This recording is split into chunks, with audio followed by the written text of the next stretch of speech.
With me is the president of the Tibetan government in exile, Penpa Tsering. So welcome to WION. My first question to you is, you just came from United States. You took part in the convention when it comes to the World Parliament Convention on Tibet. How was that convention? We saw participation of Nancy Pelosi as well. If you can describe us about the convention that took place in Washington, D.C. The World Parliamentarians Convention on Tibet has been held since 1994, for the first time in India, and then 95 in Lithuania, 97 in Washington, D.C. So we're going back to Washington, D.C. after 25 years. The 4th, 5th, and 6th World Conventions were held in Scotland, in Rome, in Ottawa, and then the 7th was held in Latvia. So this is the 8th World Parliamentarians Convention on Tibet, and 28 nations participated in this in a hybrid form. At the inaugural session, Speaker Pelosi was present, and President of the International Campaign for Tibet, Mr. Richard Gere, was also present and addressed the gathering. Speaker Pelosi has been very kind on the Tibet issue. She has been very supportive over the years, very committed to the cause of Tibet, and she was very, very categorical in countering disinformation on Tibet, including historical narrative on Tibet, and expressed her strong support. Then in the Congress, Congressman Jim McGovern, is also the chairman of the Congressional Executive Commission on China and the Tom Lantos Human Rights Commission on China. He, along with Speaker Pelosi, have decided to organize a hearing on the historical status of Tibet to counter disinformation on the narrative on the historical status of Tibet as an independent state. By experts, including Michael van Waal van Praag, who had written a book called Tibet Brief 2020, which concludes that Tibet was never considered a part of China. And he had, over the last 8 years, worked with more than 70 different scholars from Inner Asia, not just depending on Indian sources, from Chinese sources. Because unfortunately, China's propaganda has been very strong, and almost every country recognizes Tibet as part of PRC. That needs to be countered. So Michael's book concludes that Tibet has never been considered part of China. And then there was also a Chinese professor called Professor Lao Hongshang, who had solely depended on Chinese historical records. That is the Manchu Imperial Chinese records and the Ming Imperial Chinese records. And he establishes the fact that both the Ming from 1368 to 1644 and the Manchus, if they are considered Chinese, from 1644 to 1911, has never considered Tibet as part of China. So those hearings were held in the Congress for the first time, and they also plan to move a bill in the House in the coming days. I was coming to those hearings in the Congress. How significant do you see these hearings taking place in the US Congress? It looks like the US, the government, not only the government, but also the administration, the Congress has also been now engaging strongly with the Tibetan leadership.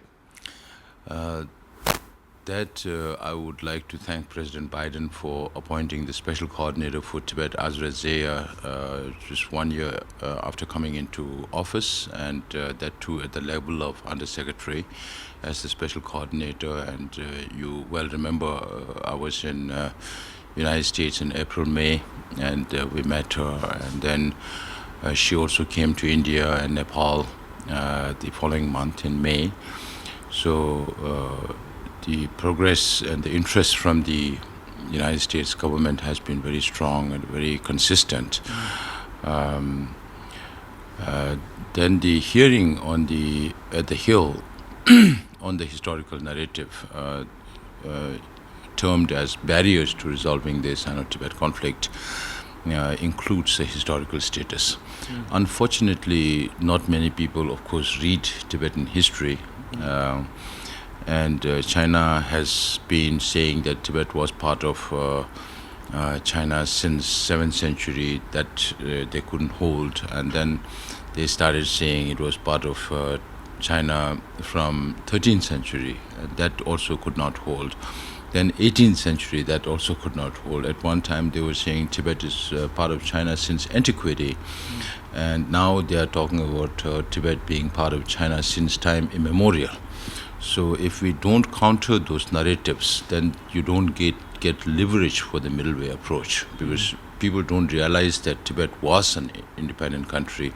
And then His Holiness the Dalai Lama, considering the reality of the situation inside Tibet, decided to step down from independence to the middle way approach, seeking a negotiated, mutually beneficial, lasting solution for the Sino-Tibet conflict. So that, on that count, this hearing is very significant, and now it's on the record of the US Congress that Tibet has never been part of China. Sir, we saw the G7 summit last week in Germany. It was dominated by, of course, Russia-Ukraine conflict, but the joint statement did mention about Tibet's the human rights issues, both in Tibet and Xinjiang. How do you see this joint statement by the G7 grouping, mentioning about Tibet and, of course, calling on China to do more, especially when it comes to human rights situation in Tibet? Right now, because of Russia's invasion of Ukraine, everybody focuses on Russia, but both the NATO and the United States and the G7 countries recognize the fact that China is the long-term competition and also a challenge to the global democratic world order. In that sense, G7 mentioning Tibet on fundamental human rights is significant. That shows a shift in their policies and focus on the Sino-Tibet conflict. Really appreciate the G7 for coming out with this statement, not just on Tibet, but also on Uyghur. I prefer to call it Uyghur instead of Xinjiang, because that's the name given by China. And China tries to sinicize everything, including names. Now, if you go on the Tibetan map, it will be very difficult to read Tibetan names because it's all sinicized. So they also try to call Tibet as Xizang, which is not acceptable. So one interesting development that has happened in last few hours is that the Chinese president has gone to Hong Kong and talked about how they are basically trying to grow Hong Kong in terms of its economic development and the other Chinese policies. How do you see this visit of Chinese president to Hong Kong, given that Hong Kong has a special status and they had to follow a certain pact with the Brits when it comes to the human rights issues in that place? So how do you see this visit? China has already gone against international law. So what has been agreed between British and the Chinese after the takeover in 1997, China has trampled on all those agreements, and then there were, you know about the developments in the last few years, and now Hong Kongers are spread all over the world as refugees. President Xi has not traveled outside China for the last more than 2 years, and people believe that he will not travel internationally. So Hong Kong now is more or less under China. So the visit may, in a way, be President Xi's message to the world that Hong Kong is very much part of China, and they are trying to improve the economic condition of China. But without freedom, it's very difficult to engage with China. Economically also.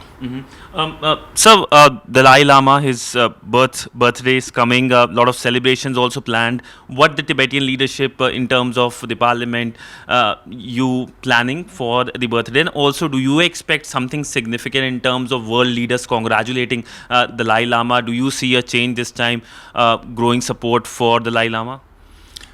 This has always been there. His Holiness is very well regarded by the international community, and you remember Prime Minister Modi, wishing him on his birthday last year. So this year we will have the Chief Minister of Himachal Pradesh as our chief guest for His Holiness' birthday, but we won't be celebrating in a very large scale because COVID is still prevailing, and of course now His Holiness is aging, so it's a concern. It's both a celebration and also concern for us now that he's going to be 87. But we are happy for the fact that His Holiness is keeping very, very healthy. Do you expect congratulations from the Indian Prime Minister this time? And do you expect a meeting as well? Something that many people have been asking for a long time. What's your expectations? The meeting, I suppose, will happen only when His Holiness comes down to Delhi. So not during His Holiness' birthday, because Prime Minister is not traveling up and His Holiness is not coming down. But following last year's trend, I'm sure there would be many wishes from the international community, including from India. So my last question to you is, you talked also about the concerns regarding His Holiness.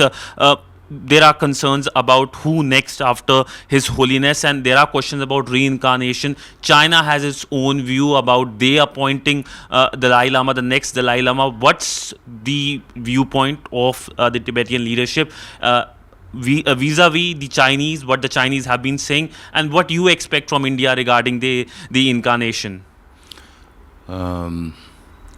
His Holiness reincarnation is solely dependent on the decision of His Holiness alone, because he is going to be reincarnated. A communist government that does not believe in religion itself cannot be responsible for recognition of reincarnation of His Holiness Dalai Lama, even if they come up with another candidate as a reincarnated Dalai Lama. That will not be acceptable, not only to the Tibetans but to the whole world community. And U.S. government has already taken a position on this in the form of amendment to the 2002 Tibet Policy Act. Now it's called the 2020 Tibet Support and Policy Act. That I think many countries will also eventually replicate. But as far as His Holiness is concerned, His Holiness says that according to some predictions, His Holiness is going to live up to 113 years of age. So right now it's too early to talk about his reincarnation. He will live for long. Well, thank you so much, sir. Pleasure speaking to you on a host of issues, and perhaps we'll meet soon in Dharamshala. Is something that we would like a meeting there and perhaps talk about more Tibetan issues there. Thank you so much, sir. With video journalist Chandrasekhar, Sidhant Sibal for WION in New Delhi.